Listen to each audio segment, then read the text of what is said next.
This video is brought to you by BeInG. Stick around to hear more about the special offer they are providing to the entire upper echelon community. Okay, a couple of weeks ago, I made a video about how Microsoft, more specifically Satya Nadella, Microsoft's CEO, didn't like the way that people refer to AI content as SlOp, and basically said that large language models are some sort of cognitive amplifier instead of brain rot poison, which is what they actually are. I'm not going to rehash anything, don't worry. If you want to go watch that separate video, I'll have it linked down below, obviously. But it turns out that Satya Nadella isn't alone. In fact, he's not even the most vocal industry figure when it comes to complaining about the idea of people being negative towards AI tools. And because of that, I find myself faced with a pair of competing possibilities. Either A, these people are genuinely delusional, they've lost touch with reality and actually believe that the tools they're developing are good for society, when every single shred of scientific evidence thus far indicates the precise opposite. Or B, they're psychotic. And what they really want is to merely increase the amount of time that this destructive game of financial musical chairs, if you will, continues. Because when the music stops, and stop it will, the massively overinflated, undeserved corporate valuations come crashing down around them. One of those two things must be true. But even if the music is slowing down, which I believe it is, it hasn't fully stopped yet, which leaves us with a rather uncomfortable position where the corporate elites and the Silicon Valley con men are desperately trying to justify their own existence as these harbingers of progress in a world that, according to them, just isn't ready for how monumental their creations are becoming. Today, we're going to focus on Jensen Huang, the president and CEO of Nvidia, because even beyond Satya Nadella of Microsoft, Jensen Huang believes that negativity and doomerism about AI is harmful to the industry, society, and governments. One thing I want to get crystal clear before going any further is that Nvidia is the primary beneficiary, and also somehow benefactor, of the AI bubble.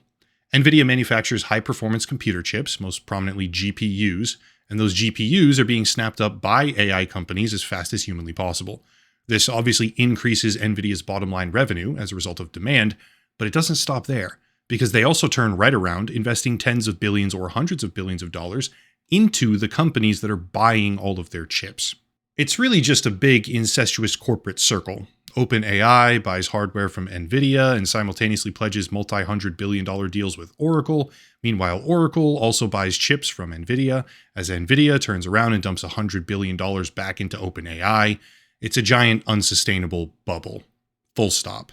I'm not going to play a bunch of different segments here from the interview. It's over an hour long in totality, but the gist of it is that AI will usher in some sort of new global utopia. Jensen Huang predicts a future where everything is automated.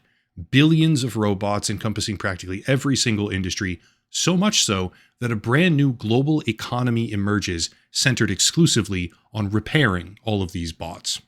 Of course, that's already an asinine paradox, because if automation becomes so good that we have billions of robots accomplishing every conceivable and difficult task, there'd be a robot to repair the other robots, immediately obliterating the entire concept of a global sustainable economy of just repair these hyper-advanced AI humanoid robots, which is hilarious.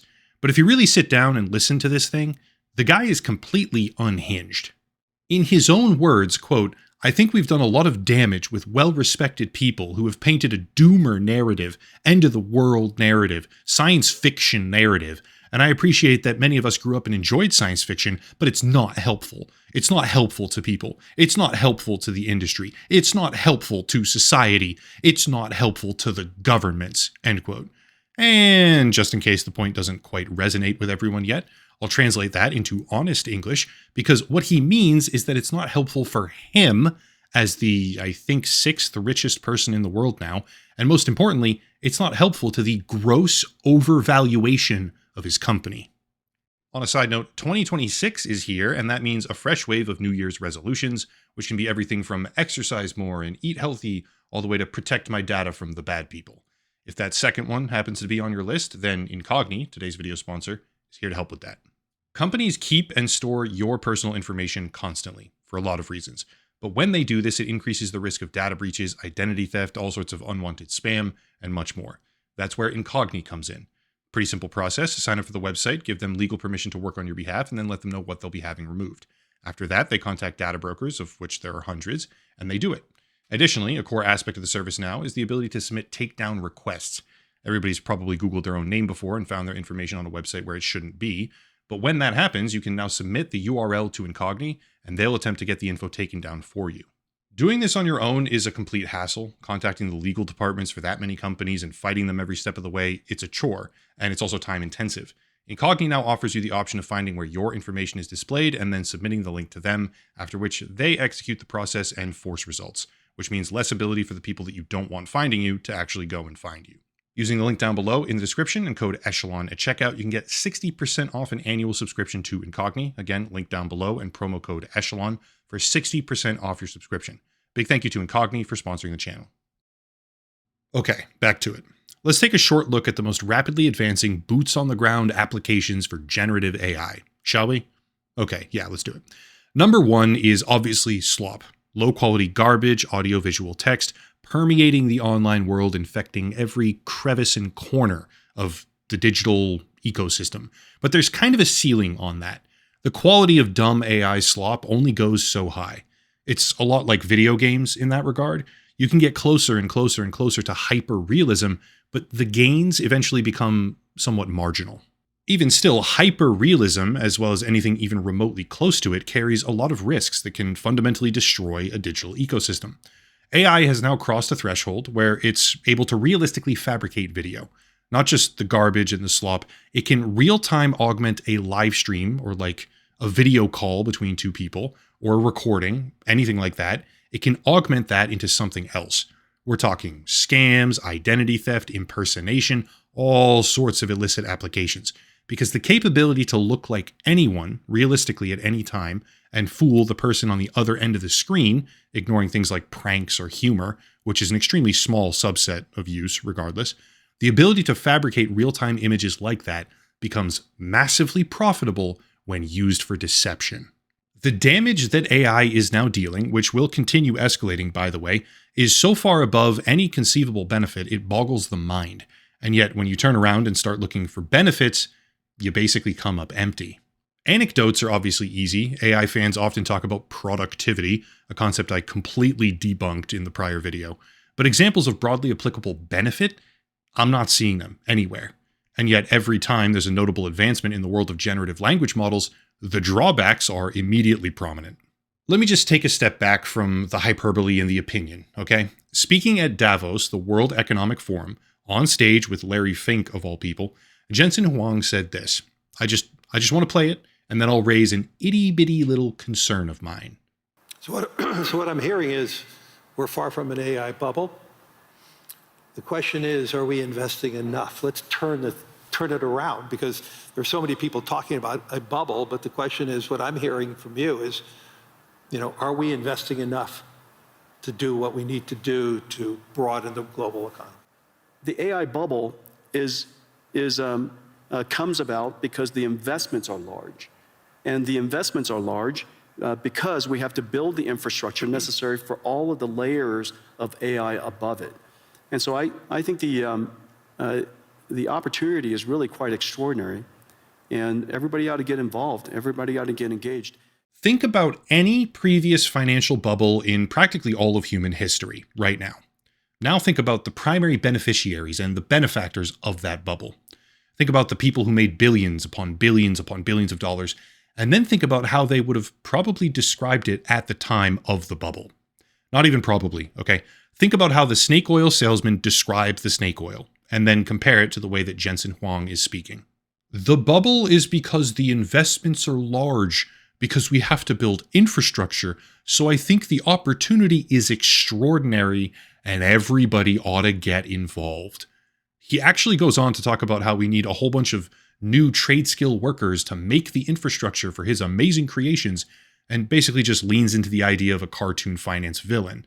But just to hammer the point home, to really underscore that Nvidia is not some benevolent corporate savior, let's take a look at this lawsuit right here, which was recently amended to include allegations that Nvidia knowingly and deliberately pre-trained their models on what are called shadow libraries. For anyone who isn't aware, shadow libraries, as a concept generally, are actually kind of awesome. It's a free repository of typically pirated works like books or music or films, meaning freely available digital media, which personally I am always a fan of. But according to this lawsuit, Nvidia contacted a shadow library called nEgAtIvE, among others, which contains something like 500 terabytes of data, not even to use it freely or scrape it like they typically do, but to buy the content. An AI company that relentlessly steals from actual authors and creative talent, scraping everything they can get their grubby hands on for the purpose of training the StOp machine. When it comes to a repository of pirated works, that's when they offer to pay for it. What in the actual fuck is wrong with this company? A Twitter user, by the way, named Ed Newton Rex actually reached out to nEgAtIvE and got back this email, signaling that they absolutely work with AI companies, raking in hundreds and hundreds of thousands of dollars in crypto, selling access to all the stuff that they stole to the companies that prefer stealing and copyright theft when it comes to actual authors or content owners, but then opt to pay for pirated versions. What kind of twisted logic bullshit are these companies on? Jensen Huang doesn't want the doomer narratives because it's bad for the industry, society, and government, while he presides over a company that seems almost determined to do the ethically wrong thing, as he simultaneously advocates that more people get involved and the AI bubble is just that investments are large because the opportunity is extraordinary. AI as a general concept, I guess I should probably say large language models, because what we have right now is not, in fact, artificial intelligence, technically speaking. Large language models certainly have their uses. Most of those uses are a net negative for society: deception, fraud, psychological impacts, etc. But sure, an argument can be made for a few positive ones. However, no degree of positive impact offsets the inescapable reality that these companies are massively inflating their balance sheets and creating a financial bubble with false promises that is completely unsustainable. Meanwhile, in a desperate attempt at keeping the music alive for just a couple of more, weeks, months, years, days, who knows, these CEOs are now whining and crying about how people don't like their products. Creatives don't like their work being stolen. Social media users don't like being overwhelmed with disgusting low-quality slop. And pretty much anyone with a brain is concerned about the degradation of online trust. So what do? Obviously, they criticize. The thing that's polluting the digital world is the subject of their criticism. One final question, okay, to tie everything back together. What is the realistic response in the face of justifiable criticism if your product really is, genuinely is, a revolutionary, incredible advancement of human society, just inevitable, about to take over the entire planet with billions of robots, new products, a complete new global economy of upkeep, with better salaries for everyone on top of that, the whole world, the quality of life is going to go through the roof.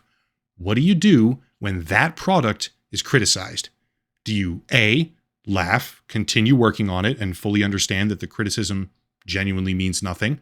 Or do you B, lash out and say, stop it, stop calling it slop, stop the doomerism, it's hurting the industry and society, and you're going to make the government not trust us as much?